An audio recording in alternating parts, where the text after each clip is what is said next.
Welcome to Sleep as a Window into Neurodegeneration, a webinar produced by Sleep Review and made possible via an educational grant from Cadwell. I'm Sri Roy, Chief Editor of Sleep Review. I extend a warm welcome to the hundreds of healthcare professionals in our audience today, and a shout out to BRPT credential holders who are watching this event live on April 15th, 2026. If you watch for at least 50 minutes, we'll send you a certificate by the end of the month that is good for 1 CSTE credit. Everyone in attendance will get a link to the recording. The recorded event, however, is not eligible for CSTEs. Both presenters' conflicts of interest disclosures are available in the handout section of your screen. Now, I am thrilled to introduce today's first presenter. Michael Williams, RPSGT BSBA, is the Regional Manager of Neurophysiology and Sleep at Multicare Neuroscience Institute in Washington State. He is also the Program Director of the Rainier Neurodiagnostic Conference. Welcome, Michael. Hello, everyone. Thank you for joining, and thank you for Sleep Review and Cadwell for having me. And thank you for that great introduction. And just to add a little bit more to that, let me get this ring on here. I have no conflicts of interest. And as Sri said, I'm with the Multicare Neuroscience Institute here in Washington State. I have 20 years in this space. And then also my approach here is I believe that the best care starts with understanding. And when we elevate education to the staff and empower the patient, and if we engage our support system, we can go from just delivering care to delivering the right kind of care. So that's kind of the basis of where I'm coming from. And so you'll kind of hear a lot of what does this mean? Why does this matter? And some kind of actions that we can take as not just caregivers, but also as those who are performing studies in the clinic or in the hospitals, wherever it is it may be. So I want to start off first by talking about what is neurodegeneration. So at its core, it's the gradual breakdown of the brain's communication network. And so we can kind of think of this as wiring, and then over time, those wires degrade and the signals weaken, and eventually the systems can fail. And in the clinic, we see this as declining cognition, behavioral changes, and a progressive loss of independence, ultimately which can lead to Alzheimer's and Parkinson's. And so for the longest time, sleep disruption was treated as a symptom of neurodegeneration. But what we now understand is it's not just a passenger, but it's actually a driver. And so sleep may actively contribute to disease progression. But that changes a lot because sleep is something that we can actually intervene on. As many of us know, working in the lab, we see a lot of intervention opportunities in the pulmonary and even in the neurological space. But this is something a little bit deeper because this is something that we don't generally focus on during the actual studies itself because we're just there kind of running the studies. And so we're starting to see this new window of opportunity opening for us in the labs. So now I kind of want to shift to the bidirectional links between sleep disturbances and neurodegeneration. And the big idea here is that sleep and the brain are deeply interconnected. It's a two-way street where we have poor sleep accelerating neurodegeneration and then neurodegeneration worsening your sleep. So it's a very vicious self-reinforcing cycle. And the opportunity is where we come in. So we're finding that sleep might be one of the very few entry points where we can actually interrupt that cycle early. So we want to ask, how common is this? And in this paper cited below, it shows that sleep is not just a symptom of dementia, but it's also part of the disease process. And we are seeing here that 50 to 70% of dementia patients report sleep disturbances, which is a really high number. We know that poor sleep drives neurodegeneration through protein buildup, inflammation, and circadian disruption. And at the same time, neurodegeneration further impairs sleep. So again, it's just reinforcing that vicious cycle that we're seeing here. So optimizing sleep isn't just about supportive care anymore. It's a potential clinical intervention point. So we want to start looking at what are the drivers. And when looking at those drivers, we see that sleep disturbances in dementia, they're not driven by a single cause, but they're multifactorial. And you have underlying neurobiological changes that disrupt sleep regulation, combined with comorbid conditions like sleep apnea, depression, environmental factors such as light and routine disruptions, and then the disease pathology itself is directly impacting those sleep-wake cycles. So these factors are not acting in isolation, but they compound each other, making sleep disturbances a lot more complex and harder to manage. And that means with effective treatment, though, it requires a comprehensive approach and not a one-size-fits-all solution.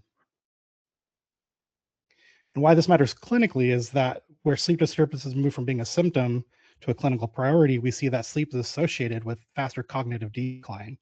It also significantly increases the caregiver burden, which impacts the entire system. We're seeing a higher rate of institutionalization um, and clear reduction in quality of life for patients. And I want to focus a little bit on how this impacts the caregivers and the families, because cognitive decline is not just an individual disease, but it is a shared burden, and supporting the caregiver and the loved ones around them, it really shouldn't be optional. And it's a critical component in preserving the patient's outcomes. We're finding that there's a lot of focus on the patients, and then oftentimes we can forget about, hey, when they go home, they have this whole support system. And when these patients are in their most vulnerable moments, they're not always able to remember what they need to do and what they shouldn't do. And that's why it really matters to have that support given to the caregivers and loved ones. And I'm really sorry for attacking naps here, but we're going to talk about daytime napping. So this article here highlights that daytime napping is not just a symptom, but it's part of the disease process. And we're seeing evidence showing that a true bidirectional relationship where more daytime napping predicts cognitive decline, and that cognition worsens, patients nap more. So that creates a cycle that can accelerate disease progression. You are allowed to nap, but just be careful with this information. So why does that matter? So it matters because this becomes actionable. And it's just that sleep is not just a downstream symptom, but it's also part of the disease process itself. And what we're seeing here is that daytime sleepiness can serve as an early behavioral marker of neurodegeneration, which is something we can actually observe before more obvious signs of cognition sets in. And this creates a nice window for us for intervention, because if we can identify and address excessive daytime sleepiness early through sleep optimization, behavioral strategies, or targeted treatment, we can actually help slow that cycle down. So in this paper is where we see data becoming very tangible, because poor sleep is linked to smaller brain volume. And poor sleep is not just something patients report, but it's associated with measurable structural changes in the brain. All right, sorry, I thought I lost it there. Specifically, smaller brain volumes in regions that are most vulnerable in Alzheimer's disease. And importantly, this affects areas that are more pronounced in patients with mild cognitive impairment, where we still have a window to intervene. So this matters because this is an objective. It's a measurable impact and not just symptoms. We see that poor sleep is linked to actual brain atrophy, especially in areas tied to Alzheimer's. And once that starts, it reinforces that cycle again of neurodegeneration. So again, improving sleep is not just about supportive care, but it's a key opportunity to influence those outcomes. Okay, so now we want to look at how specific sleep disorders may be linked to neurodegenerative disorders. And in this paper, it shows that patients without dementia that have more fragmented sleep patterns were linked to a higher amyloid buildup years later. This is a smaller study, about 319 folks, but it's still very relevant. And it also means that sleep disruption may occur before any clinical symptoms contribute to disease development itself. And so sleep disruption may show up before any symptoms, making an early warning signal. And that tells us there's already a biological impact happening beneath the surface. So over time, the fragmented sleep may actually contribute to the development of Alzheimer's disease. And this gives us a critical opportunity to identify it early and intervene before the disease fully declares itself. So for sleep regulatory and dementia risk, we have a larger scale study here of about 88,000 participants. And what it shows is that sleep regularity is not just about duration mattering, but that there's a U-shaped relationship, and that the low risk of developing dementia is found with people with moderate consistent sleep habits, while the risk increases for those at either extreme, which can either be too little or too much, or too irregular or too rigid. And this is also linked to changes in key brain structures like the hippocampus, which is significant since that is one of the first regions of the brain to be affected in Alzheimer's. So it's not just how long patients sleep, but it's how consistent that quality of sleep is. And irregular sleep patterns disrupt circadian rhythms, which are closely tied to brain health. So consistent sleep timing becomes practical and an actionable lever to reduce the harm that dementia can have. So this is an area that we see caregivers that they can help with. So if you're living at home, having to create a good environment for the patient, helping set routines and making it comfortable and safe and calming, that can really help contribute to this. So this paper here shows that in Parkinson's disease, sleep disruption is not subtle, but it's widespread. And we see the reduction in total sleep time, deep sleep, and REM. There's an increase in fragmentation and awakening. So this tells us it's impacting sleep at a structural level and a neurological level. And it's not just behavioral or just what the things that we see. So sleep disruption here can be a reflection of underlying brain changes. So this reinforces that sleep quality is multi-dimensional, and it's not enough just to look at total sleep time or the time in bed. Continuity and stability are just as critical and likely more reflective of the brain health. So this shifts how we assess and manage sleep from quantity to overall sleep integrity. When looking at insomnia and cognitive decline, we see that in this article that chronic insomnia is not just benign, rather it is linked to faster cognitive decline. We are also seeing measurable brain changes associated with persistent insomnia, so that this is actually looking at like an early warning sign and a contributing factor to disease progression itself. So when a patient reports insomnia, we should really treat it as clinically significant and not just a symptom to manage. And if you look at the stats, I think it's roughly about 25 million Americans have insomnia, which is about 1 in every 10 adults. And that's for chronic insomnia. So this is pretty widespread. Now we're going to shift over to the good news, which is sleep being a modifiable risk factor. In this study, it shows us that where this can be actionable. And with all of this, we see the irregular sleep patterns that are linked to neurodegeneration. But the key point is that we can modify that. And that sleep is not just about rest, but it's actually actively protecting your brain. And it's not just one issue, but it's multiple, right? We've talked about timing, fragmentation, and overall quality. And all these contribute to changes in vulnerable regions of the brain, like we talked about earlier. So the opportunity here is real. And if we can help improve sleep patterns, we may be able to influence brain health and disease progression. So now I want to shift the focus over to the medication reality. So this paper here is really good. I encourage everybody on one of these things that we're citing, and I have them all at the end, to go and dig deep and read these, because there's a lot of really good information that I'm condensing here. But this paper shows us that while medications can help short term, that a lot of hypnotics they're associated with an increased risk of dementia, and they can suppress cognitive function. So they also can impair your brain adaptability and worsen sleep patterns over time. So in some cases, we may be masking neurodegenerative symptoms earlier, and thinking like we're doing something good by fixing one thing, but we actually might be masking them rather than treating them. So we want to use cautiously, we want to reassess regularly, and consider deprescribing when appropriate.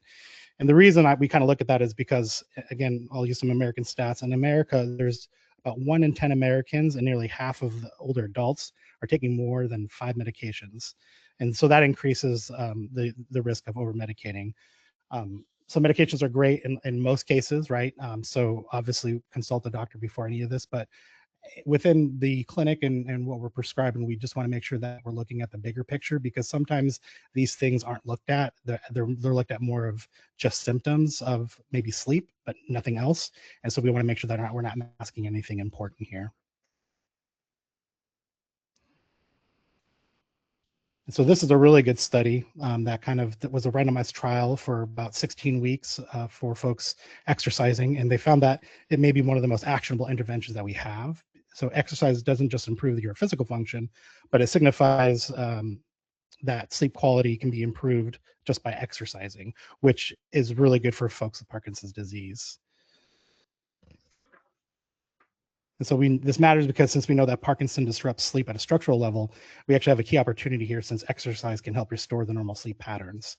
And unlike some interventions, it's pretty low risk and it's scalable and accessible. So this shouldn't be optional, but it should be part of standard care, and not to mention all the other benefits that exercise has for the body and the mind. And oftentimes we see patients with these kind of diseases that may have some other disabilities. So obviously we want to make sure that any kind of exercise that we're doing is ran by your physician. But again, there's lots of good methods for folks who have any kind of impairments or disabilities to still get some exercise in that is meaningful.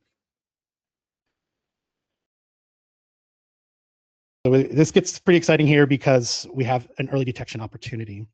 So certain sleep disorders like REM behavior disorder can show up years before Parkinson's or dementia. And that means that sleep changes may be some of the earliest detectable signs here. And that positions the sleep labs and clinics as more than just diagnostic centers. I like to think of them as early detection hubs.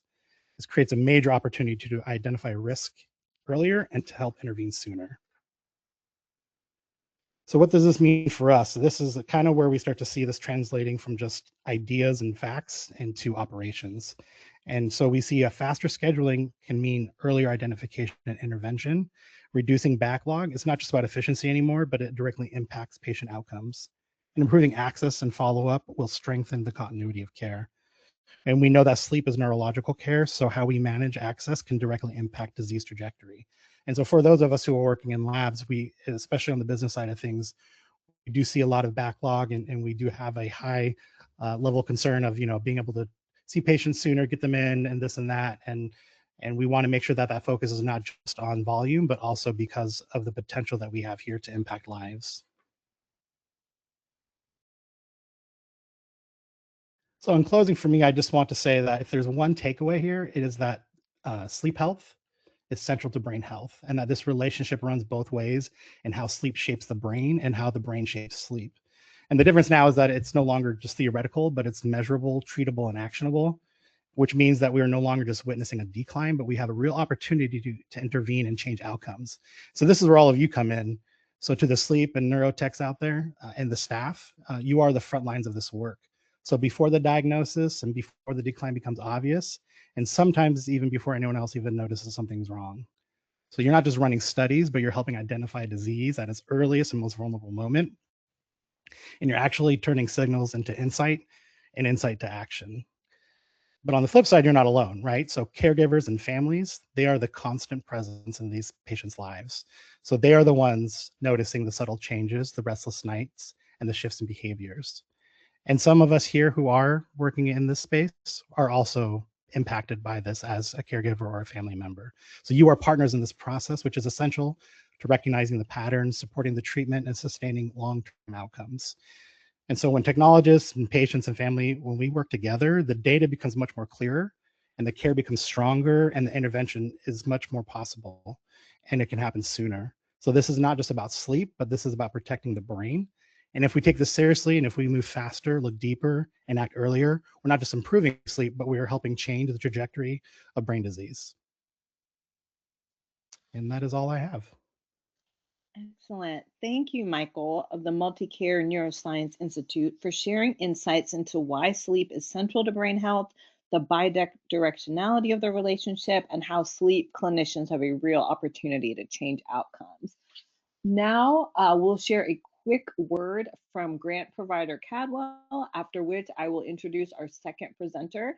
The Cadwell video is set to a musical track, but no other audio, so I encourage you to keep your eyes on the screen for 30 seconds of information.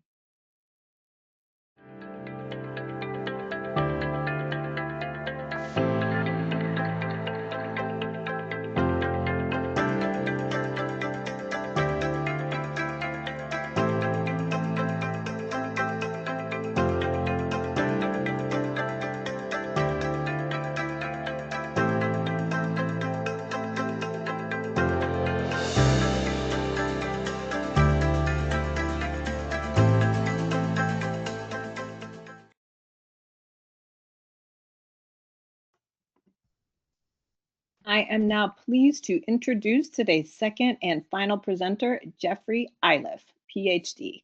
He is a professor in the University of Washington Department of Psychiatry and Behavioral Sciences, UW Department of Neurology. Dr. Iliff is the Associate Director for Research, Vision 20 Northwest Mental Illness Research in the Education and Clinical Center of the VA Puget Sound.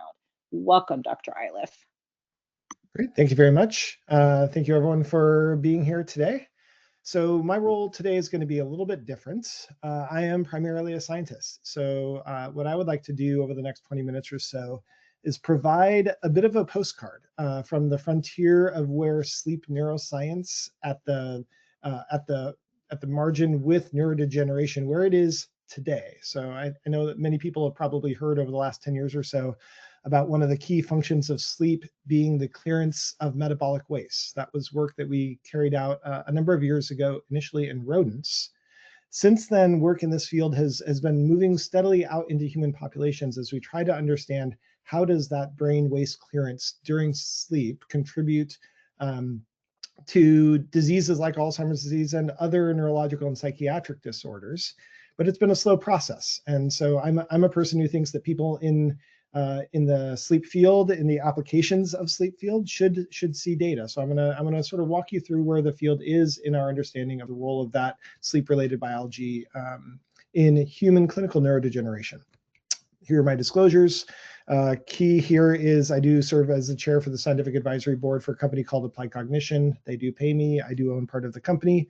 I do serve as a consultant for a number of other companies. I will be presenting data acquired with Applied Cognition in this talk, so you need to be aware of that. I am also a full-time US federal government employee, and the opinions that I will share in the next 20 minutes are my own and not those of the US government. So I want to start just by giving some historical context on where we're at in terms of this question of brain waste clearance and its role in sleep. So many of us, when we were taking our physiology courses, when we were taking our neuroscience courses as undergrads, maybe in graduate school, maybe med school, if we learned about brain waste clearance, which we probably actually didn't because it seems like kind of an obscure topic. What we probably learned was something related or something similar to what is known as the CSF sink hypothesis, which was articulated by Hugh Davson in the middle of the 20th century. This idea is that it's centered around an anatomical observation or an anatomical belief, which is that the brain and the CNS lacks lymphatic vessels. So things that lymphatic vessels do in the periphery outside the brain is they are responsible for uptake of interstitial fluid, the clearance of interstitial proteins and wastes, and for immune surveillance. And the brain and the spinal cord, since they appear to lack lymphatic vessels, that process of fluid and protein clearance and immune surveillance must be served some other way. And the idea was that the cerebrospinal fluid circulation, the CSF, serves that quasi-lymphatic function. So the cerebrospinal fluid, so that's the clean, clear protein and cell-free fluid that is secreted by the choroid plexuses within the lateral third and fourth ventricles. So that ventricular CSF flows out through a series of channels out into the subarachnoid space, which surrounds the brain, where it is believed to be cleared into the blood through structures known as arachnoid villi or cranial nerve sheaths. At least that's the old model. And the idea is that proteins and wastes that are produced by the brain that can't be cleared directly across the blood-brain barrier, they get out of the CNS by percolating their way out to these external CSF compartments or the internal CSF compartments. And then as that CSF is cleared, that's the way the brain gets rid of its interstitial waste. The idea behind that, go back one slide, the idea behind that, though, is that process was slow, it was disorganized, and it wasn't particularly fast or physiologically regulated. Of course, major elements of this framework have come under revision in just the last 15 years or so. So one thing, this idea that the brain lacks lymphatic vessels, came into revision beginning in 2015. So a couple of studies reported not that there are lymphatic vessels in the brain, but that there are lymphatic vessels that serve the brain. So in the meninges, which are the membranes that surround the brain and spinal cord, it appears that there are classical lymphatic vessels embedded within the meninges, and that solutes from inside the brain and solutes from the CSF make their way into these meningeal lymphatics and get cleared to the bloodstream along those pathways. So this idea of the lack of lymphatic vessels serving the CNS, that has come under major revision beginning about 10 years ago. And then this other idea that the brain's interstitial fluids, so the fluid between the brain cells and the CSF that surrounds the brain, the idea that that exchange is diffuse, is not organized, is not physiological, or not that important, that has also come under revision. And that's through a model that is termed perivascular glymphatic exchange. So the idea here is that the CSF that surrounds the brain, it doesn't sit on the outside of the brain, but rather it is moved into brain tissue along the outsides of blood vessels. So these are called perivascular spaces that surround the cerebral blood vasculature. It exchanges with the interstitial fluid that's within brain tissue.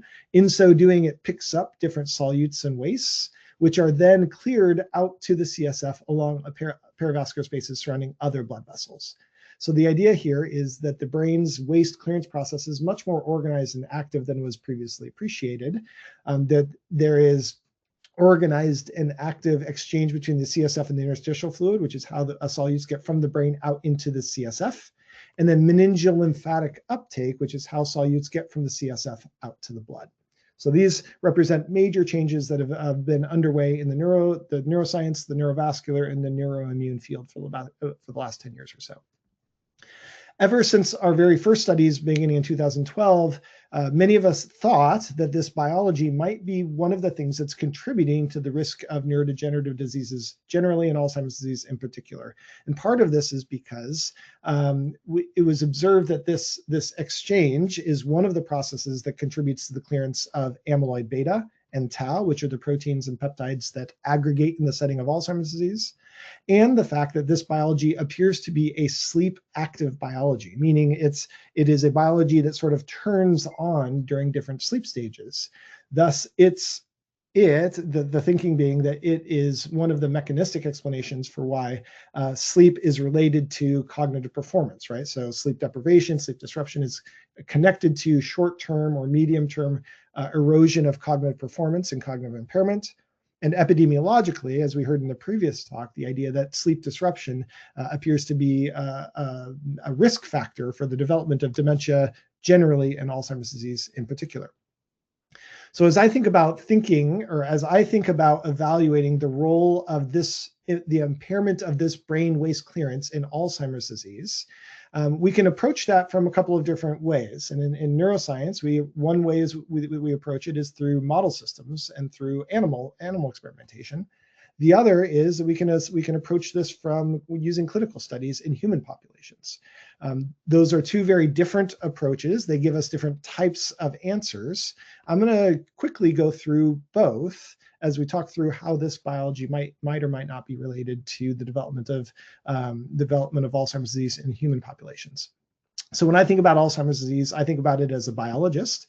I think of it as a disease of protein misaggregation. So Alzheimer's disease is characterized by the misaggregation of amyloid beta into extracellular plaques and hyperphosphorylated tau into intracellular neurofibrillary tangles. So amyloid plaques and tau tangles are the things without which you don't have Alzheimer's disease. We now think about having these as being, if you have them, you have Alzheimer's disease, whether or not you're exhibiting cognitive impairment. And if you have cognitive impairment without amyloid plaques and tau tangles, you don't have Alzheimer's disease, you have something else. So we think about this as a proteinopathy or a disease of protein misaggregation. We also think about them in terms of what are the things that influence these processes of protein aggregation. So what is it that promotes amyloid plaque formation? What is it that promotes tau pathology? And in thinking about that, we think about a number of different non-genetic risk factors. So some Alzheimer's disease is driven by very strong genetic elements. Some is driven by some weaker genetic elements. And then a great deal of risk for neurodegeneration and Alzheimer's disease is driven by different exposures or different situations that patients find themselves in. So aging is a risk factor for Alzheimer's disease. Chronic comorbidities like hypertension and diabetes, cerebrovascular disease, history of traumatic brain injury, even a single episode of mild traumatic brain injury or concussion appears to confer risk for dementia, and the chronic sleep disruption. These are all non-genetic risk factors for Alzheimer's disease. Our question is, what is it about the aging, what is it about the injured, and what is it about the sleepless brain that makes it vulnerable to this process of protein misaggregation? One thing that we think, or one thing that we've been testing, is whether an impairment of this brain waste clearance, this glymphatic function, is one of the things that is promoting the development of amyloid and tau pathology, and that is mechanistically linking aging, brain injury, or sleep disruption with the development of the clinical development of AD or dementia. So in animal models, we can answer three types of questions that address that bigger question, right? So the first question we can ask is, does the glymphatic system, does this biology actually clear amyloid and tau? And we can test that in a rodent. We can also evaluate whether this brain waste clearance, whether glymphatic function is impaired in the setting of these non-genetic risk factors. And last, we have the ability to experimentally manipulate this brain waste clearance and arrive at a causal inference, allow us to actually test, does impairment of brain waste clearance actually contribute to the development of amyloid and tau pathology, right? Is it sufficient to drive that pathological progression? So we've been answering these three questions really for the last 12 years or so. It would take me several hours to go through all the data, so I'm going to give you three quick vignettes showing where we are at with regard to these questions. So first, does this brain waste clearance system contribute to the clearance of amyloid and tau? And the simple answer is yes. These are data from a paper we published back in 2012, where we showed in a mouse, this is a schematic of a mouse brain, if you inject in amyloid beta into brain tissue, first thing that we see is that it moves through brain tissue along blood vessels. So these are in brain slices. We can see that the fluorescently labeled, the green amyloid moves through brain tissues along perivascular spaces that surround blood vessels. We also have a genetically modified animal that has impaired brain waste clearance. These are animals that have a disruption in the gene that encodes the protein aquaporin 4. So we observe that in the absence of this gene, a normal mouse will clear about 70% of the amyloid injected amyloid in the first hour. In animals that have impaired brain waste clearance, we see that the clearance of amyloid over time is slowed. So these data and data like them are the data that support this idea that this brain waste clearance does contribute to the clearance of amyloid and tau. So check. Second, there's the general question of whether we see that there's impairment of this brain waste clearance in animal models of non-genetic risk factors. And here I'm going to show you data from one study. This study is representative of many other studies that show similar things.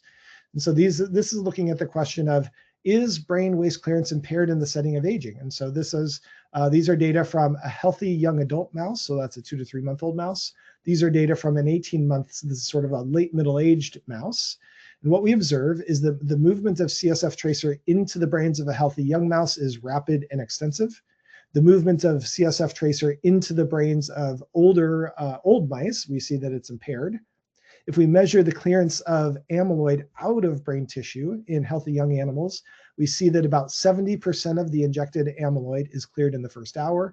We see that in middle-aged and old mice, there's this stepwise slowing of amyloid clearance out of brain tissue.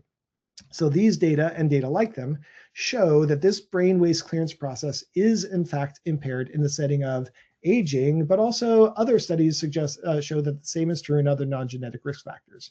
So animal studies demonstrate that glymphatic function is impaired in aging, in different animal models of cerebrovascular disease, different animal models of traumatic brain injury, acute and chronic sleep disruption. So we see that check, glymphatic function is impaired in animal models of non-genetic AD risk factors. If we experimentally impair glymphatic function, is that sufficient to drive the development of amyloid and tau pathology? The answer here is also yes. This is a very simple type of animal experiment that we frequently do. So we have mice that are genetically modified so that they naturally make amyloid plaques. So these are mice that if you measure amyloid plaques in their tissue, that's shown here in red, you see that they naturally make amyloid plaques. If you breed them with animals that don't have that water channel that supports glymphatic function, so these are animals that make plaques but don't have glymphatic function, you see more plaques. And here you see that quantified here. So in animals that have impaired clearance, they have more amyloid pathology. Other data, which I don't have time to show you today, demonstrates that the same thing is true, not just for amyloid pathology, but also for tau pathology, also for alpha-synuclein pathology, like you see in Parkinson's disease or Lewy body dementia. So those data demonstrate that experimental impairment of glymphatic function is sufficient to promote amyloid and tau pathology. I showed you 3 sets of data from 3 different papers. That is only a tiny tip of the iceberg of data that support a role for glymphatic impairment in Alzheimer's disease from animal models. If you follow this QR code, it will take you to a list of publications, actually many tens of publications that support that idea. So if you're interested in more learning, you can go check it out here at this QR code. Is this a biology, everything I've talked about so far is in rodents, is this a biology that's happening in people? It's an important question as scientists for us to answer, because if this is a biology in rodents but not in people, maybe a professor would be interested in it, but clinicians should not be interested in it. So one of the ways that we have evaluated this brain waste clearance in people is with contrast enhanced MRI. So this is something we can do in people. So in people, you can inject MRI contrast agent intrathecally, so into the CSF that surrounds the brain. You inject it at the lumbar intrathecal space, so down near the base of the spine. You then wait over time and see where that contrast distributes. And what is observed in people is that so beginning in the first hour after contrast injection, you see that the contrast fills the CSF compartments at the base of the brain. It begins to move through the CSF compartments along perivascular spaces. So you can see the brain blood vessels here surrounded by CSF tracer. So that shows the tracer moving along the outsides of these blood vessels. If you look at this process over time, you see that that exchange of CSF tracer actually goes all the way through the entire brain. So this is a participant before contrast injection. This is an hour, 3 hours, 4.5 hours after contrast injection. So you see enhancement in white. That's where the contrast agent is. So you see early filling of the CSF compartments, right? You see it proceeding over time. And then at 24 hours, when participants come back the next day, you see enhancement across the entire brain. So what this demonstrates is that the CSF tracer, or the CSF itself, is actually moving through the entirety of brain tissue in people. So there's perivascular movement of fluid into brain tissue that is extending throughout the entirety of the brain volume. So this exchange is something that's happening in people. It is something that is sleep dependent. So these are data from similar type of data in participants. This is from a study at the University of Oslo that was published a couple of years ago. So it's a very simple study design. So participants came in, they underwent intrathecal contrast injection. So this is injecting in tracer into the CSF that surrounds the brain. Injection was in the early afternoon. They come back in the evening to measure how much contrast got into the brain. Participants were randomized into two different groups, the red group and the blue group. What then happened, it demonstrated that there was equal loading between the two groups over time. Then the two groups, what happened was one group was allowed to sleep overnight. So the blue group was allowed to sleep normally overnight.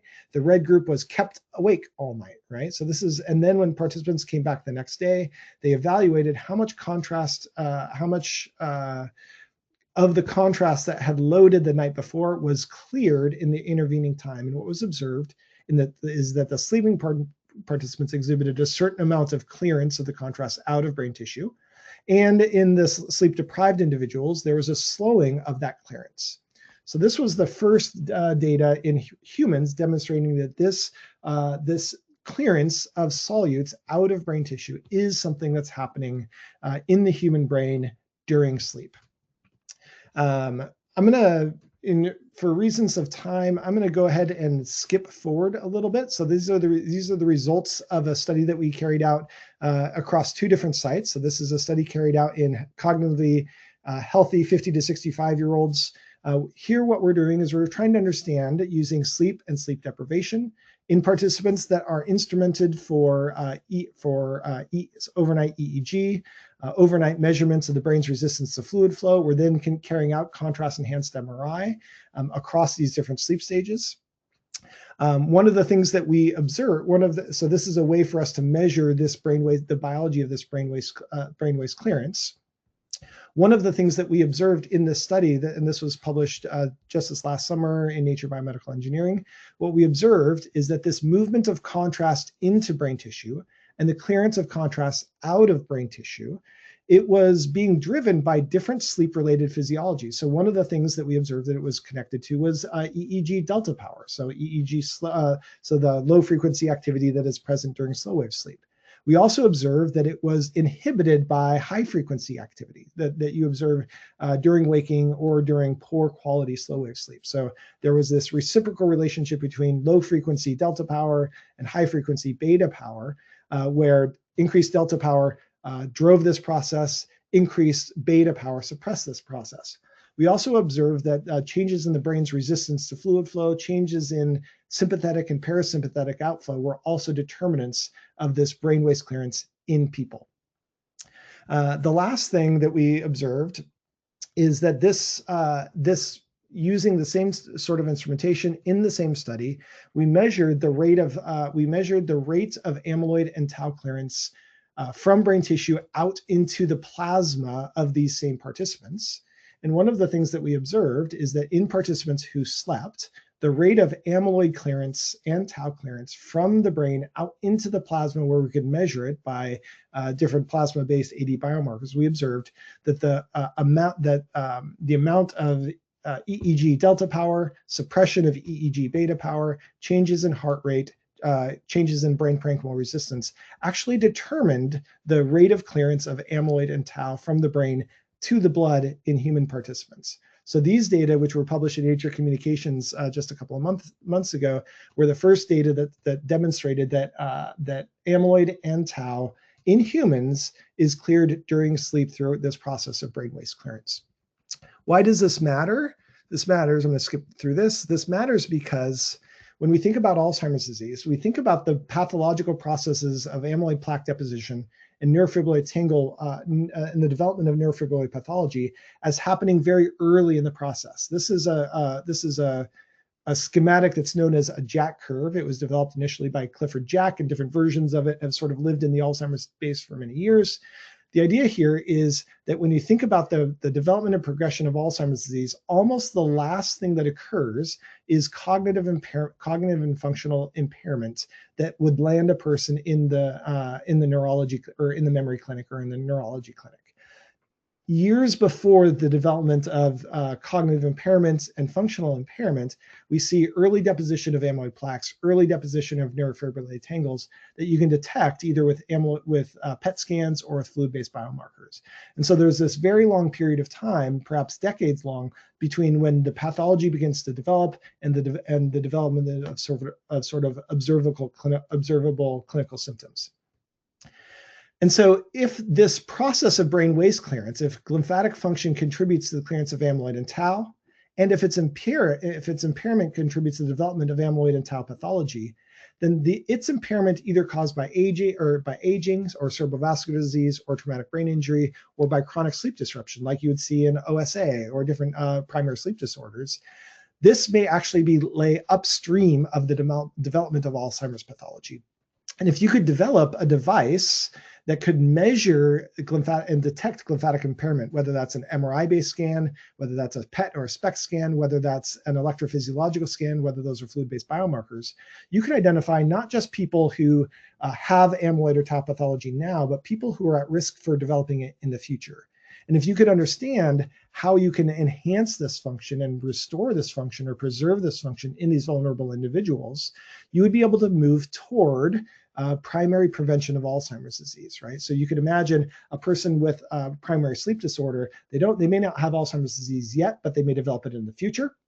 And if we can therapeutically intervene, you could actually not just prevent Alzheimer's disease progression or treat it after cognitive impairment has begun, but actually prevent the development of cognitive impairments downstream, right? That's a primary prevention model, which is much more similar to what we are doing in the heart disease space now, compared to what we're trying to do in the Alzheimer's disease space now. So if you're interested in learning more about glymphatic dysfunction and Alzheimer's disease, where the field is at, this is a paper we published in Science just this last year. It's pretty accessible, so you can go to a QR code here. We'll take you to this article if you're interested in more reading.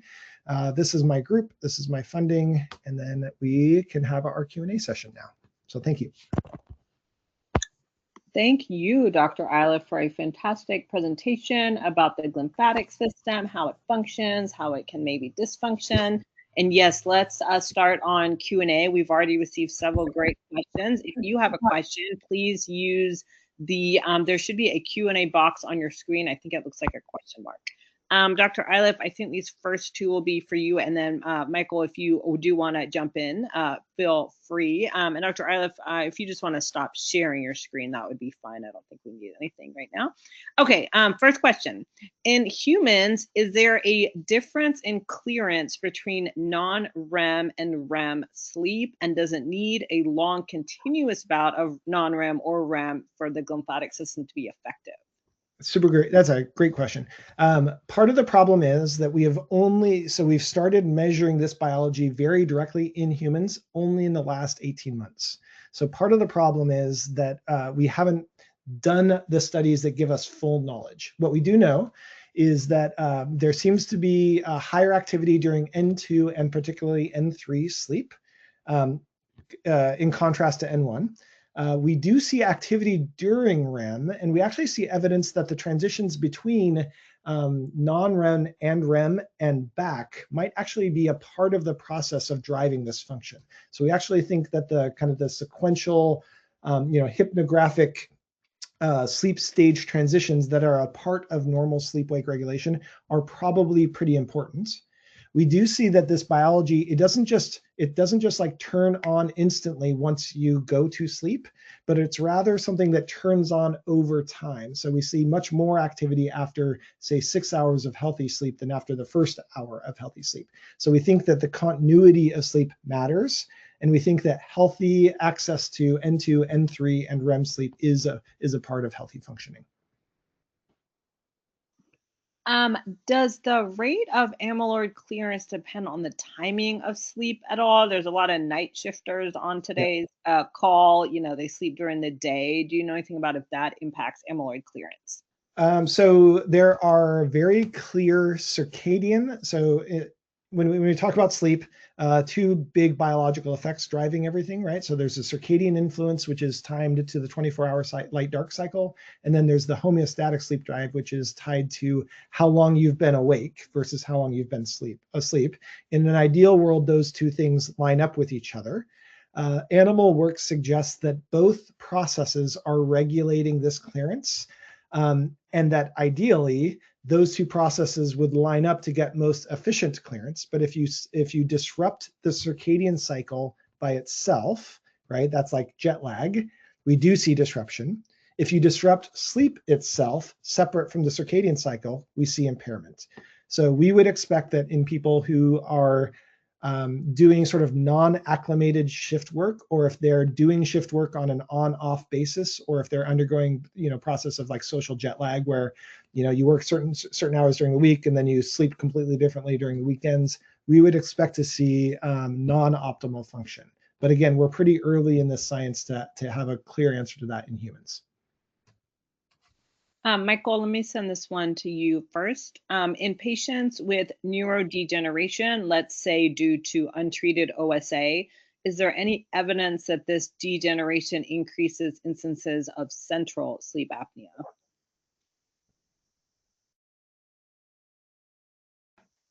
Oh, sorry about that. Yeah, I have seen some evidence about that. There's a couple studies, and if there's a way to share that later on to the viewers, I can get those. It is more of a secondary or evolving feature depending on the disease and the stage.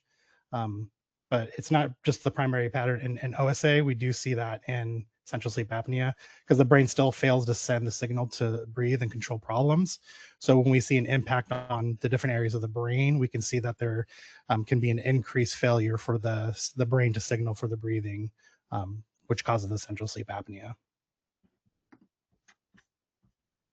And then, Michael, can you also address more about the importance of the sleep tech role in all of this? Yeah, so I've been in this space for about 20 years, and I've been in every role. And I started out as somebody brand new in training, and to now where I'm a manager, and so it's really easy for us to kind of just get into the routine. And a lot of times I see a lot of individuals, especially depending on what kind of lab you work at and the types of patients you get, where we just kind of go in autopilot and we're just thinking, oh, we're just, it's just sleep apnea, or it's just this, or it's just that.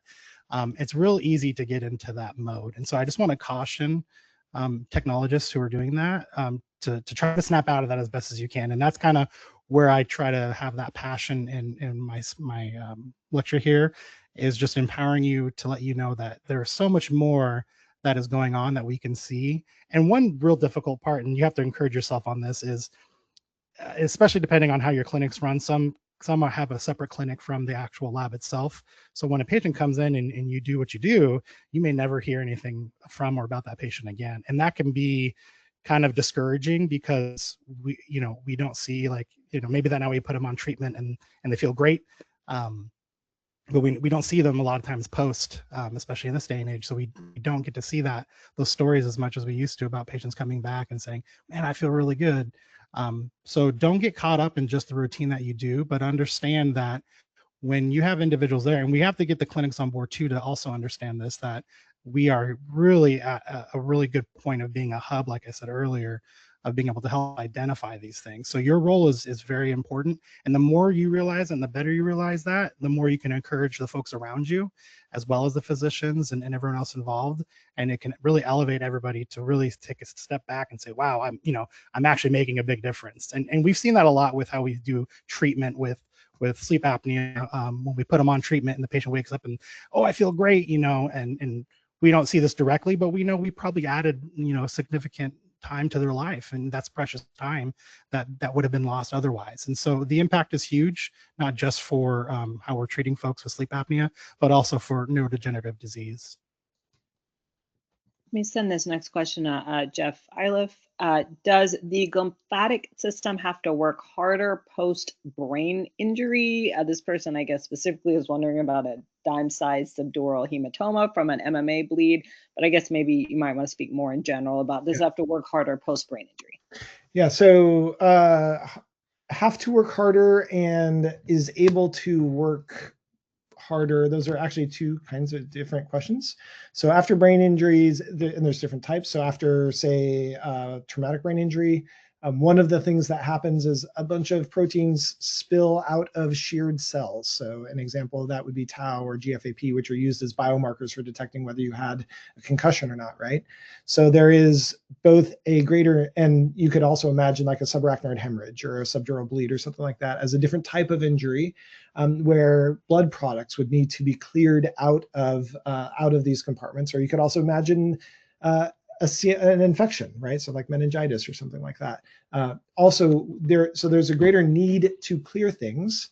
At the same time, we also observe in rodents and in humans both evidence that the injury also impairs function, right? So at the time when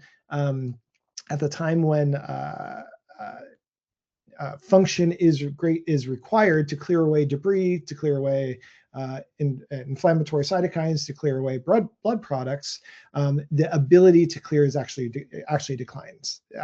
So we think that an impairment of this process is part of the pathogenesis of the downstream consequences of things like subarachnoid bleeds or strokes, other different kinds of cerebrovascular accidents, and traumatic brain injury. We think that in particular, when you think about repetitive mild traumatic brain injury or repetitive head impacts like you see in sports or like you see in the military, we think that part of the reasons why the repetitive piece of that is so malignant may be because of the sort of ongoing impairment in the face of greater need.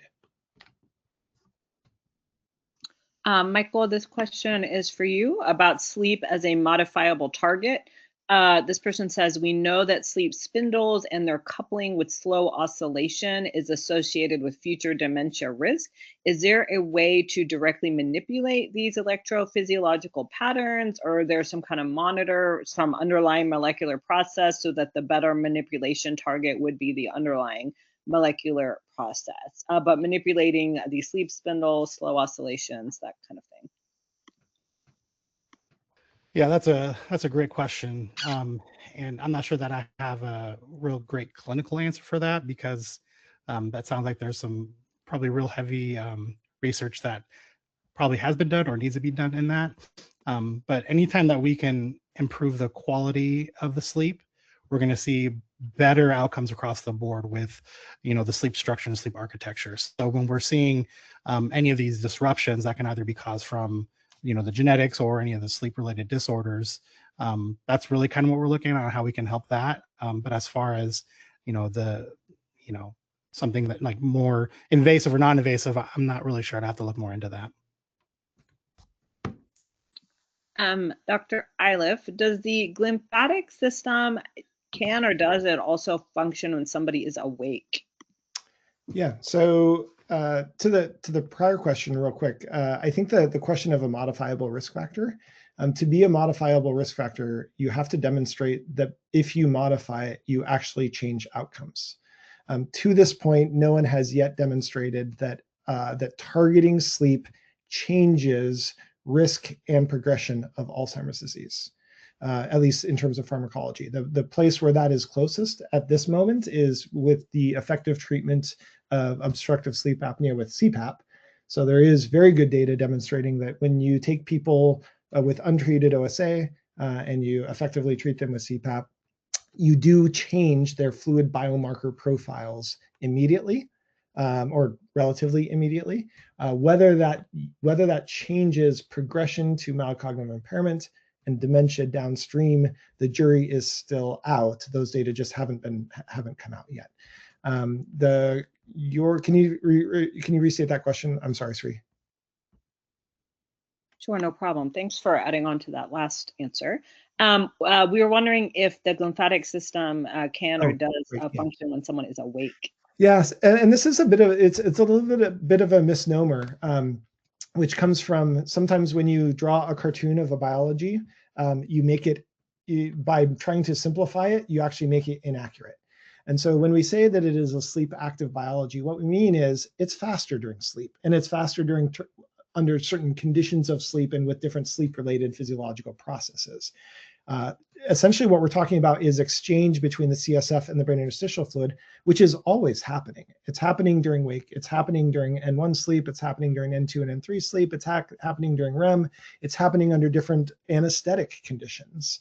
What we are saying is it's much more rapid under the electrophysiological and physiological conditions of N2 and N3 sleep, and in particular when it's oscillating with when it's cycling with REM. But we do see activity, we do see exchange that does happen during waking. Great. Michael, is there anything from a sleep study that you found that could indicate neurodegeneration in a patient? In a sleep study itself, I would say no, just with the limited data that we have, that where you could have a definitive answer to that.